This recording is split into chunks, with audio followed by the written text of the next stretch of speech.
Can you take us into the moment? Just they call you, Cody's out, you're fighting for the UFC title. Where were you at? Just break it down, all of it. So I get a call from my manager. They were at Fire Island, so I was at home sleeping already by the time they called me.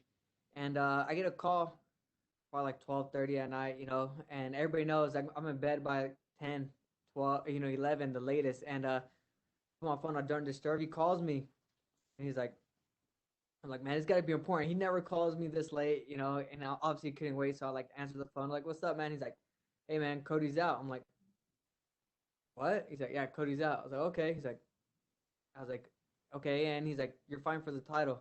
I'm like, okay. He's like, yeah, you're fine for a title. I'm like, wait, what? Like, it kind of hit me, took a little, to hit me, but once it got it, I was like, oh man. And then my training partner, Ricky Simone, was staying with me. And I was like, hey, dude, I'm fine for the title. All excited. I go back into bed and I'm like, it's like, they said 12:30.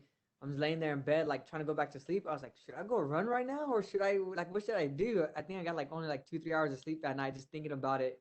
Excited, all the emotions. All the hard work I put in the last 10 years, 10 years plus with the wrestling, and when I started MMA, it's paying off. This is what we all work for, and to get the opportunity like this is amazing. I saw in the countdown, and I see a lot of people bringing this up. You would be the first Contender Series guy to win a UFC title. You'd be the first Contender Series guy to win a UFC main event, for that matter. I mean, does that give you more motivation? Are you a guy who doesn't really put a lot of weight into those kind of stats? Just can you talk about all of that stuff that people are bringing up?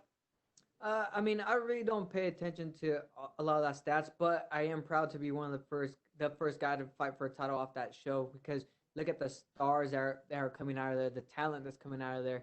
Um, all good guys, obviously, ranked guys, guys that are making noise in the UFC and their weight classes. So I'm proud to be, be a Contender Series alumni and to be fine for the title. But other than that, I really don't look too much into it. It's just another like thing off my checklist, my bucket list, that I'm doing. Can I ask, so the flyweight division not too long ago on life support, will it stay? Will it go?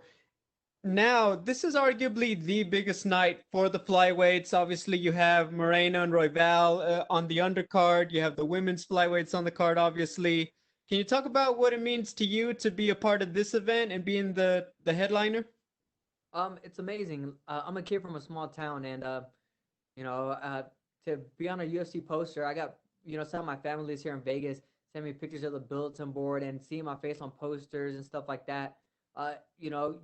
People from small towns usually don't get that stuff. And just to be that guy to do it in my town, I'm the first guy in my town to make it to UFC. I'm the first guy in my town fighting for a UFC title. It brings a lot of pride and joy, and especially being a part of it, a main event, fighting for the title, in Vegas, the capital of fighting. It's amazing. It's a blessing. Finally, I know you fight out of Team Oyama. Can you talk about who you brought with you to be in your corner for this one? So obviously I bring Coach Colin Oyama. I've been with him for about 6 years. I brought Givo Santana. I've trained with him about 6 years as well. And I brought Chito Vera. He's like my brother, training partner, guy. I mean, we push each other on a daily. And I brought my coach from back home. I started training in Limor with Timo Choa, and I brought him with me. He's been at a couple of my fights. He's the guy that got me started in MMA. His name's Miro Morales. He's, we used to have practice in his garage, and he used to live about 10, 15 minutes away from me. He would come pick me up, take me to his house to train, and drop me back off home. So this is like a payment, like the gratitude I'm going to show for him, to bring him along this journey is, amazing because without him, I probably wouldn't be here. I wouldn't have known what MMA was. Hey, thank you, Alex, and good luck. Thank you. We'll take the next set of questions from Augusto Niaz-Gay with Somos MMA. Hey Alex, how are you doing? Good. How are you? Fine, thank you. Alex, first of all, this will be your first title fight in the UFC, so I want to know how are you feeling right now this week? Are you nervous, anxious, confident? What's going on? A little bit of all the above, man. I'm confident always because how hard I train and all the work I put in. Um, Nervous because I'm about to fight someone. Someone's gonna try to kill me. Anxious because I've been training for 8-9 weeks to to fight. I feel amazing. It's probably the best I've ever felt, the best my body has felt. As cliche as that sounds, everybody says that every interview, but this is the best I've ever felt. And about the preparation, how has it been for this fight? This fight week so far, also, was it different for you? No, for me, I keep everything the same. Why change was not broken, I train with the same team, same people. Obviously the weight's good with the same nutritionist. I don't change much. There's no reason to change something just because it's a title fight. It's still a fight. I still do the same training, same everything. Obviously I get more time to prepare. It was 8 weeks, so that's probably the biggest change of all. I understand. Alex, Figueiredo has said a few days ago that he sees no danger in you and that you're slow. Do you think that him underestimating you is something that you can capitalize and turn your favor? Honestly, it doesn't really matter what anybody says. It doesn't bug me. He's saying that because he's hyping himself up. My fights speak for themselves. If he thinks I'm slow, then I guess I'm slow. There's not really much to say. If he underestimated me, then cool. I figure that a lot of my opponents do, just because I'm not a big known name kind of guy. Like I didn't get signed for straight to the UFC. They weren't looking like, hey, we need to sign Alex Perez. I worked my way in here. I did come off the Contender series. People don't know that I got a short notice fight on the Contender series. It wasn't like they wanted me there. Like, hey, you want to fill in? Oh, cool, take it.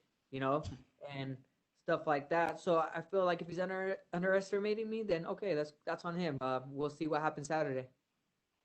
Okay, and my final question: what are going to be the keys for your victory, and what do you have to avoid when you get in there with Deiveson Figueiredo? Keys to victory is just be myself and have fun. When I do that, I'm the best in the world. For him, I just gotta honestly just do my thing. I'm not really worried about what he's doing. Okay, thank you very much, Alex, and good luck on Saturday. Thank you. We will take our next set of questions from Danny Segura with MMA Junkie. Hey Alex, I know you just earlier you explained how you got the call and how you found out about the news. But did you expect the call? Did you think that, hey, look, if something happens in the main event and someone pulls out, I could be next and be stepping in there on short notice? Yeah, I felt like I was next in line just based on my performance against Flamingo. Everybody says Brandon Moreno, but we both fought the same guy. He went all 3 rounds with him, got a decision. Where I felt like it was a split. I felt like Jasur could have won. Personally, I might be a little biased because Jasur's my friend, but we fought the same guy and I finished him in 1 round, so I felt like I was next in line. And you mentioned that Jasur's your friend. What exactly is your relationship? I know he fought at Tachi Palace, right, where you fought as well. I know he has a lot of history there. How do you guys are friends? How do you guys do? So when he first made his Tachi Palace debut, I actually went to the airport to pick him up. And then when I was getting ready to fight my second amateur fight, I actually trained with him a little bit because he was in Limor for a few weeks. So I got to train with him before his fight. I helped him cut weight, just hung out for a while. And then ever since then, we've always kept in touch. We're not the best of friends, but once a month, we're like, hey, how are you doing? How's training? How are you feeling? How's your son?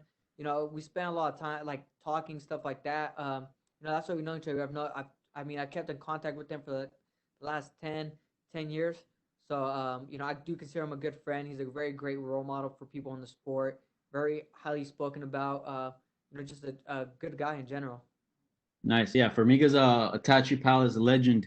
And I guess you fought him. Was it hard to get in there and fight him, knowing that you guys are cool? I think it's always hard fighting a friend, but at the end of the day, it's business. Coronavirus hit. I need to make money to support myself and my family. He needs to make money. If he had a problem with fighting me, he would not sign the contract. I think it was a mutual thing. After the fight, we talked. I called him, checking on him when he was injured. Like, hey, how's your leg, or how's your shoulder? Because I seen that he got shoulder surgery. Asking him how things like that work. It's business when you get in there. I come from a wrestling background. I remember wrestling some of my friends at tournaments, and we're trying to suplex each other, through the freaking mat. So I think I got it from there. Like, hey, when you're on the mat, it's business. When you're in the cage, it's business. Outside of it, you guys can be friends. Yeah, for sure. And I don't know if you knew, but recently it was reported that he was actually released from the promotion, and it caught a lot of people by surprise because he's one of the best flyweights out there. Kind of, what are your thoughts on that? And since he's a friend, are you kind of I guess a little sad that he's no longer with the UFC? Yeah, it sucks that he's got cut from the UFC. He's one of the best guys in the world. He's been one of the best guys in the world for a long time. I mean, he's been in the conversation of the top, at least top five for sure, since the flyweight division has been open in the UFC. But just since the flyweight division was outside when Tachi Pass had all the main Yeah. flyweights, he's been up there. It sucks that he's not in the UFC, but I'm guarantee you some organization outside most is gonna pick him up. They would, pick up a talent like that. I mean, that would be a mistake not to Yeah, pick for him sure. up. And lastly, obviously, the champion, Deiveson Figueiredo has proven to have, very good striking, very good jiu-jitsu as well on the ground. You got wrestling, you got striking as well. So I guess what's kind of the strategy here? Are you kind of open to go anywhere in the fight, or you want to keep that on the feet? How do you see this one going? Honestly, it's wherever it goes. I feel comfortable everywhere. I've been training. It's not like I just trained, one specific thing just for this fight. I worked all my stuff from the wrestling to the striking to the grappling. Um, I'm ready for whatever the fight goes. I'm expecting a 25-minute war. I know he's no slouch, and if he think, I'm pretty sure he thinks I'm not a slouch. I think he's gonna think we're going 25 minutes. If it ends early, it ends early. But I'm there for a war. Yeah, for sure. All right, man. I appreciate the time. Best of luck on Saturday.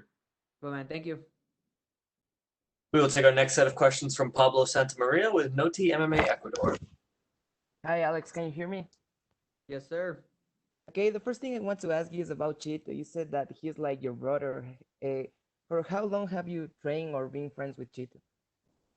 So I met Chito in Vegas about 4 years ago, training at Syndicate MMA. He was kind of in town for the UFC fights. I was here helping Carla Esparza for her fight, and then maybe like 2 weeks later, maybe 3 weeks later, he came to move in with us in Irvine, California. He came to move there, and we lived together for a long time.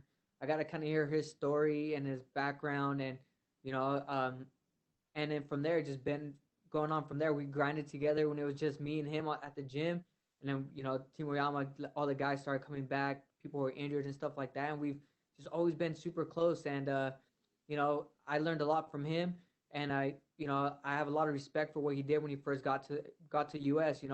Staying away from his family for 8-9 months without seeing his kids, and just things like that. So it made me respect him that much more. And he's one of the guys that pushes me on a daily. Whether it's running, whether we're striking, we're sparring, we're always competing against each other, but in a good way. We're lifting weights, we're like talking mess to each other, but we're always competing. It's always a good time with him, and he's always in my corner. I respect him a lot, and he's always just good energy. Okay, I get it. That's awesome. Do you think if you get the title, that will motivate Chito to get the title on his category? Yeah, I mean that's all our goals. Mine and Cheetos and everybody at Team Oyama is to be a champion. Wherever organization they're in. Cheeto has all the tools to be champion, and pretty sure he'll get there soon.